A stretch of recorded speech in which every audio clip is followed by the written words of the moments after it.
Tapi karena saya suka lagunya, saya lanjutkan menyanyi.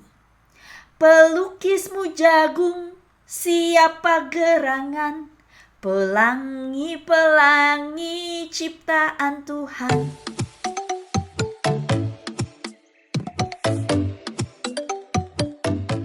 Sahabat Fresh Juice dimanapun Anda berada, sesaat lagi kita akan mendengarkan Fresh Juice Kamis 10 Juni 2021 bersama Novi Yanti dari Bandung.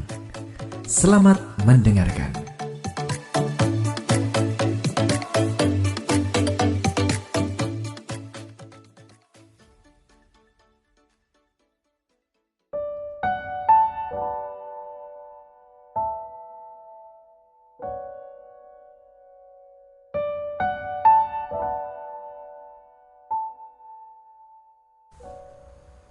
Shalom Sobat Fresh Juice, kembali bersama saya Novianti dari Bandung.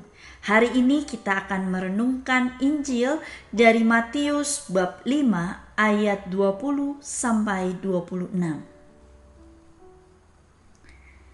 Maka aku berkata kepadamu, jika hidup keagamaanmu tidak lebih benar daripada hidup keagamaan ahli-ahli Taurat dan orang-orang Farisi, sesungguhnya kamu tidak akan masuk ke dalam kerajaan sorga. Kamu telah mendengar yang difirmankan kepada nenek moyang kita, jangan membunuh. Siapa yang membunuh harus dihukum. Tetapi aku berkata kepadamu, setiap orang yang marah terhadap saudaranya harus dihukum. Siapa yang berkata kepada saudaranya kafir, harus dihadapkan kepada mahkamah agama, dan siapa yang berkata jahil harus diserahkan ke dalam neraka yang menyala-nyala.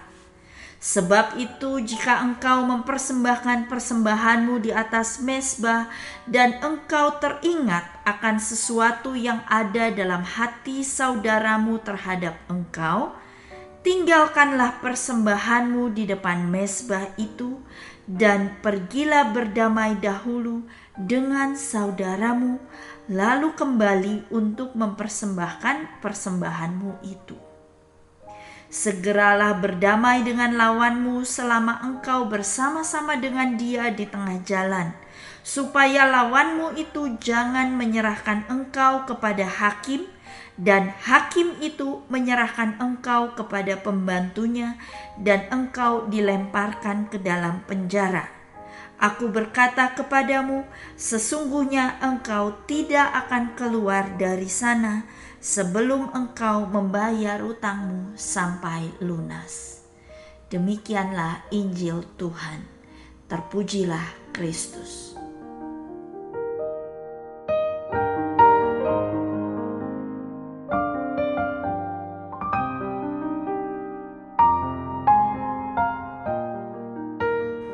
Sobat Fresh Juice, ketika saya berusia 4 tahun, saya diajari satu lagu. Saya sangat suka lagunya, jadi saya hafalkan dan saya nyanyikan terus-menerus. Lagunya seperti ini. Pelangi-pelangi, alangkah indahmu, merah, kuning, hijau, di langit yang biru. Sampai sini tidak ada masalah. Saya tahu apa itu pelangi. Saya juga mengenal setiap warna yang disebutkan dalam lagu itu. Tetapi bagian berikutnya itu sulit. Saya tidak mengerti, ada kata-kata yang baru buat saya. Tapi karena saya suka lagunya, saya lanjutkan menyanyi. Pelukismu jagung, siapa gerangan? Pelangi-pelangi ciptaan Tuhan. Nah, ketika saya masuk SD, semakin besar, semakin pintar, akhirnya saya menyadari, astaga, ternyata saya keliru menyanyikan lagu itu selama ini. Saya mendapat pemahaman baru, insight yang baru. Sobat Fresh Juice, hari ini Yesus pun memberikan pemahaman yang baru kepada orang-orang yang mendengar pengajarannya.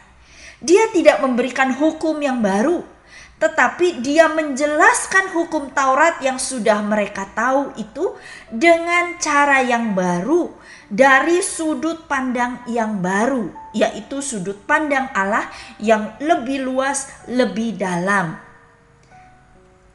Kalau Sobat Fresh Juice lanjutkan membaca perikop ini sampai selesai, maka ada beberapa hukum yang dijelaskan di situ, dan berkali-kali Yesus mengatakan, "Kamu telah mendengar firman ini." Ya, artinya ini bukan sesuatu yang baru. Ini sesuatu yang sudah pernah didengar oleh orang-orang itu. Lalu Yesus melanjutkan, "Tetapi aku berkata kepadamu." Ya, mungkin kamu sudah dengar firman itu, tetapi sekarang aku mau mengajarimu suatu pemahaman baru, insight yang baru.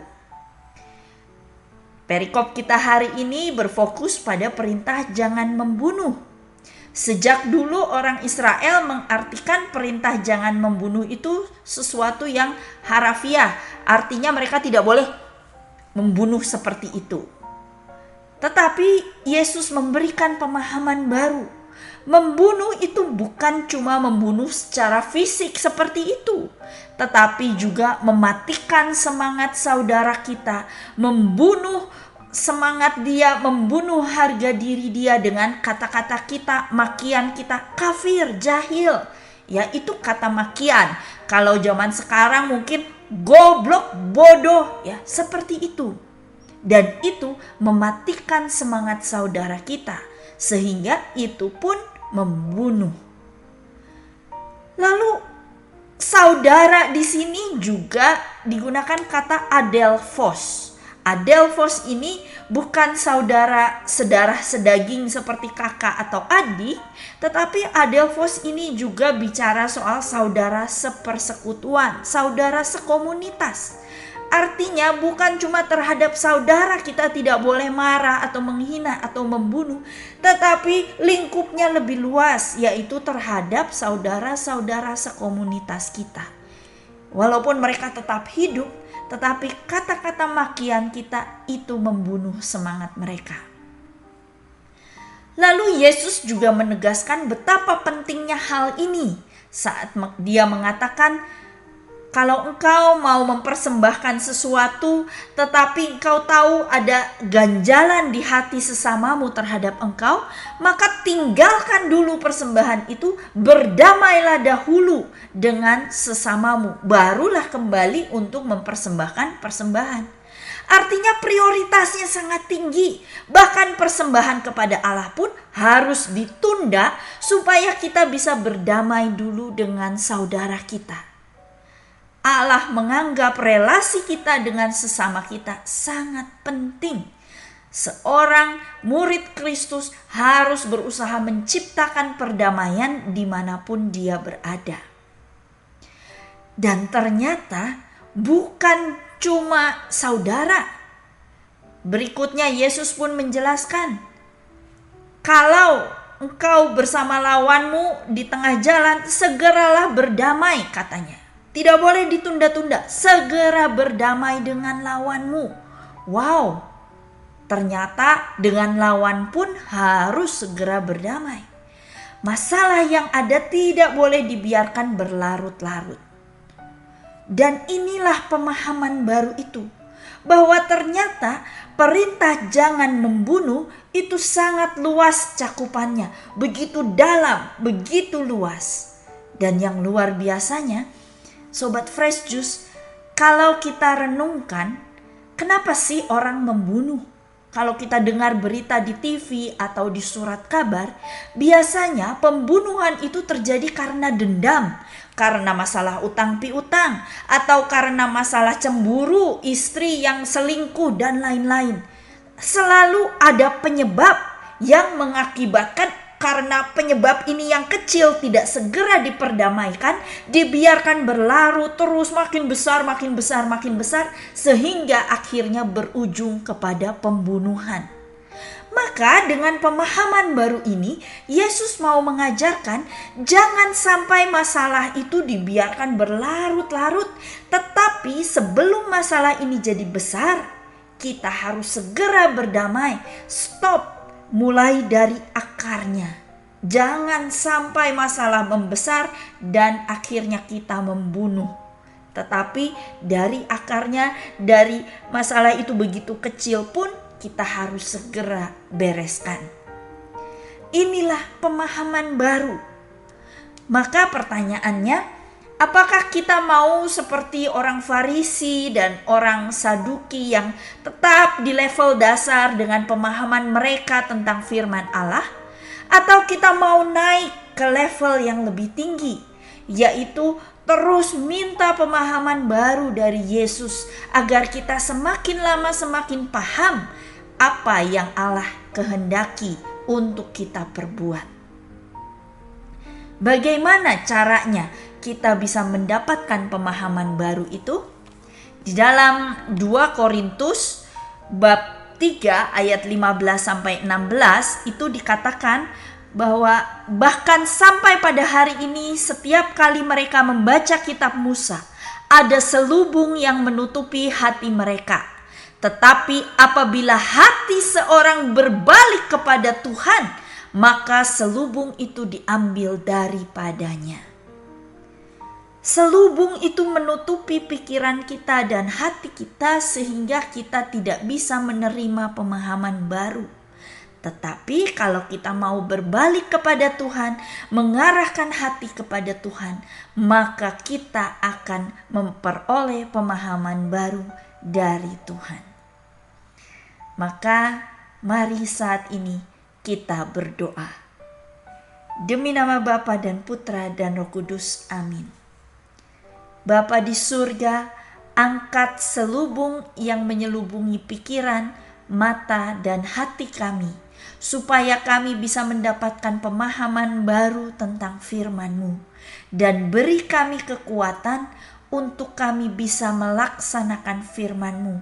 Kami bisa melaksanakan apa yang menyenangkan hati-Mu, dan kami berani untuk mengorbankan keinginan kami demi melaksanakan keinginan-Mu. Kuatkan kami, bimbing kami, dan sertai langkah kami. Terima kasih Tuhan, demi Kristus Tuhan dan pengantara kami. Amin. Demi nama Bapa dan Putra dan Roh Kudus. Amin. Tuhan Yesus memberkati.